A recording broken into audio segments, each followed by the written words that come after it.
Good morning and welcome to Quiet Life Homestead. I'm Gina and I just woke up. Sorry about my puffiness, but I think as I tell this update, this story, that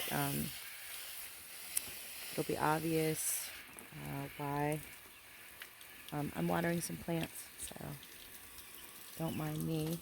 But I did want to document things and try to give some updates on a video I just did. I don't know how long ago now. Anyway, so the story begins on Friday. It's Sunday now, so it's been not 48 hours, but Friday was a pretty rough day on the homestead. It started with me watering plants just like I'm doing, and as I'm watering, as I'm off watering, I hear a little squeaky meow from the, I'll give you a little set here, from back there, over that banister, which is where the side yard meets the front. And I see her coming up, and we have our little morning chat, me and Lovey. And she came up to the deck, and Noah was out by then, and Peaches came up, and so we were all having fun, just petting and doing all the normal cat stuff. And sorry. So I took some really beautiful pictures. I didn't really think about them being the last pictures that I would take of her. So, but they were. And, we went on with our day, and with barn cats, you see them sometimes during the day, sometimes you don't. I don't remember if I saw her, when I saw her, what was the next thing, but I'm grateful that we had the time together up at the on the deck here, because it was a good dedicated time for us to kind of just love on the cats a little bit. And so Friday was also just a weird day in general, because one of our other chicks, we got some chicks on Wednesday, and one of them died right away. But there was another one that was not doing very well. And so on Friday, she was going down the tubes a little bit. She was failing. And so around 5 o'clock,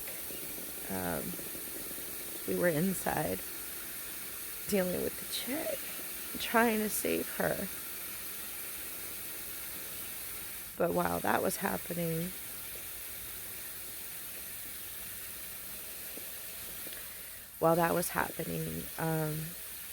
Lovey was getting hit by a car out in front of our house. And we all got in the car, and we couldn't, we got in the car to go get the chick some medicine from Tractor Supply. And Tractor Supply is a good maybe 25 minutes away or so. So anyway, we got down to the end of our driveway, and I'm going to do a little grounding and walk around outside for a little while. We got down to the end of our driveway, and we saw a little black cat on the side of the road. And, at first we didn't know if it was Lovey, but right away, within a couple of steps, I was out the car door. Aaron was coming with me, that she was on the road, and the traffic on our road, it's pretty, it's a pretty busy road. And so it's not something you couldn't just jump out on the road and get her, because there was traffic. And right now it's really quiet. Let's see if you can see. here's the road right here. And it's a Sunday, and so it's very quiet.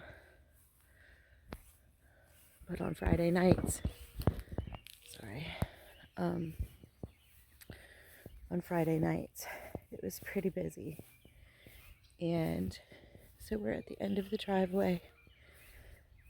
And I'm just going to show you.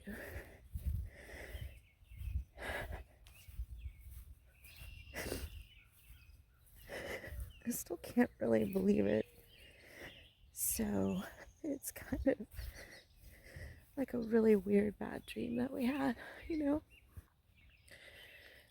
My son was in the car and he's 9. So the whole scene was pretty intense. So this is the road. And it looks so tame right now. But she was right here. And so how do you do all of this without making like a huge scene? You know what I mean? Like as we're trying to get her, there was a huge moving truck. There were cars everywhere. We were trying to get them to not hit her again. And Aaron was picking her up, and I was coming back to the car to tell Noah, but Noah knew. He could see, and he was freaking out in the car. So anyway, it was just a nightmare. It was just a nightmare of a Friday night. It was a shock and a nightmare, and there's really nothing else to say about it. That was it. But I just wanted to say this because we've had a chance to kind of mull things over and collect our thoughts, and I just stepped in a bunch of prickers. I'm sorry. Barefooted. So here's our thoughts. My thoughts. I don't know. Can't speak for everybody. We're all dealing with it differently, and the funny, not funny thing. Hold on a second. Now I've got prickers all over my feet. So Aaron was carrying Bubby, and I was dealing with Noah, and it was chaos. But we came and laid Lovey down near the pond, and Aaron came back to us and said, you know, listen, I want to go ahead and dig a grave for her. You know, when you live on a farm or a homestead, you have animals all over the place, and the reality is, you know, well, there's just animals around. And so we did have to bury her pretty quickly. And she was definitely dead. I was concerned about that. I was like, you know, hoping that there was something we could do to help her. It was obvious she was not there long because she was still, you know, warm, not moving, but like when you picked her up, I guess, you know, she wasn't stiff or anything. But anyway, my thoughts, as I was saying, were that last week we thought she was home and things were complete, and we were feeling pretty good about that, pretty grateful. She was a different kind of cat all of a sudden. She went from being skittish, I mean, to extremely loving. She was always sweet with me, but she became extra sweet with Noah. And one of his, you know, comments was that he missed out on some time of loving her. But wherever she was for the 2 weeks that she was gone, something transformed her into a different kind of cat. She was no longer skittish, not scared of any of us, extremely loving, more like a house cat and less like a barn cat. She spent a ton of time up at the pool. She wanted to be wherever we were. If we were on the front porch, she was up there too. I do have a little bit of lovey footage for the last week. But anyway, I wanted to just say thank you for all the people who've reached out to us. It means a lot. We really appreciate it. And we're really sad. But Lovey's part of this place, and she'll be part of our homestead experience. And eventually we'll get another friend for Peaches, but I just don't think we're ready for that just yet. The crazy thing about this whole experience was that that night the chick died also. So, one of the things that was interesting that my son said was, if this is farm life, I don't want it. It's hard to get attached to the animals that make up a farm. And, I think when you are going into it, you do think about that, of course, but it hits different when, like, your pets, I guess, they're so much more than just work animals. They were barn cats, but they were also part of the family. So, as we buried Peaches, and I'm going to show you where, I'm sorry, Peaches, no, Lovey. Good. So, sorry, my hands are kind of shot all the time.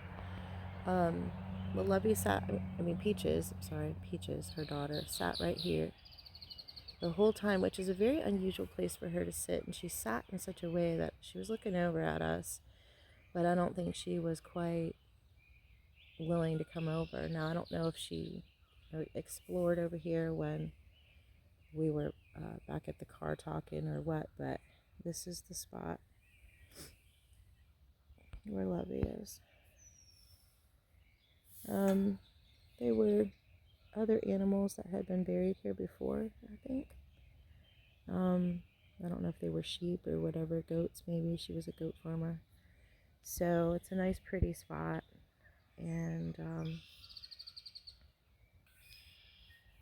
it's kind of hard to believe. I'm so sorry for the hands in the shot. It's kind of hard to believe still.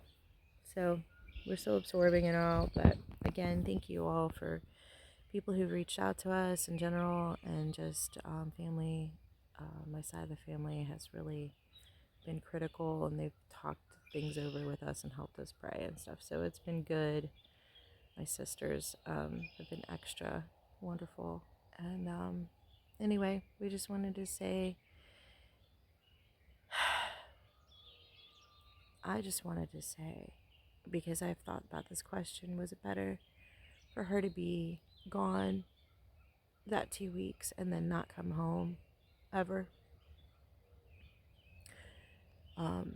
But that week gave us a chance to really experience her in a different way, and to show her how much we loved her, and for her to show us how much we loved us. And I don't know that I would trade that in. I would have loved it if whoever hit her would have come to my door and apologized with us, moved her out of the road, tried to slow down and not hit her. But there are no skid marks on the road, no indication that anyone tried to reach us or anything. We have a neighborhood group on Facebook, and our neighbor in the back did call as it was happening. He had seen that. He had just passed her, I guess, and he said, "Hey, we just saw a black cat on the road. I hope it wasn't yours." So we're grateful for that, but I think the scars are going to take a while to heal up. So anyway, thank you guys for joining us on this one. I know it's kind of a different tone, but I just wanted to get my thoughts down while it's still kind of fresh. My memory is not always the best, and I just wanted to remember for me that Lovey knew we loved her, and we did spend a ton of time with her on her last day. And I took a beautiful picture of her, and that will be the That'll be the cover picture for this video. Okay, I wanted to add one more thing since I'm down here at the barn and I'm feeding Peaches, and that is that Peaches and Lovey, just like we had hoped, they did get back to normal, pretty normal. There's Peaches, and she's eating breakfast, but it was a sweet time of restoration. I know it started off rocky. There was a little bit of hissing and batting, but Peaches was able to have her closure, have her mommy back, and I was so tickled pink on Friday that they were friends again, which was amazing. So that's another reason that, you know, I wouldn't have traded in the week. So thank you again for being with us.